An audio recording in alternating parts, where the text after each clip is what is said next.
சபரிமலை கோவிலில் பக்தர்கள் வசதிக்காக தரிசன வழி மாற்றப்பட்டுள்ளது. பிரசித்தி பெற்ற சபரிமலை ஐயப்பன் கோவிலில் மார்ச் 14ஆம் தேதி பங்குனி மாத பூஜைக்காக நடை திறக்கப்படுகிறது. அதன் பின்னர் 15ஆம் தேதி முதல் மார்ச் 19ஆம் தேதி வரை தினமும் பூஜைகள் நடைபெறும். இந்நிலையில் திருவிதாங்கூர் தேவஸ்தான தலைவர் பிரசாந்த் நிருபர்களிடம் கூறியதாவது: பங்குனி மாத பூஜையின் போது பக்தர்கள் 18ஆம் படி ஏறி கொடிமரத்தில் இருந்து நேராக கோவிலில் நுழைந்து சாமி தரிசனம் செய்யலாம். அதற்கான நடவடிக்கை எடுக்கப்பட்டு உள்ளது. இனி மேம்பாலத்தை சுற்றி வந்து தரிசனம் செய்ய ஆகும் நேரம் மிச்சப்படும்.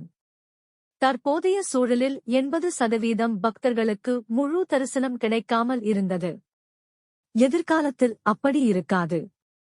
இந்த நடைமுறை மூலம் ஒவ்வொரு பக்தரும் 20 வினாடிகள் முதல் 25 வினாடிகள் வரை தரிசனம் செய்ய முடியும். திருவிதாங்கூர் சமஸ்தானத்தில் 70வது ஆண்டையொட்டி ஐயப்பன் உருவம் பொறித்த தங்க டாலர்கள் விற்பனை செய்யப்படுகிறது. இதற்கான முன்பதிவு ஏப்ரல் 1 இம் தேதி நடைபெறும்.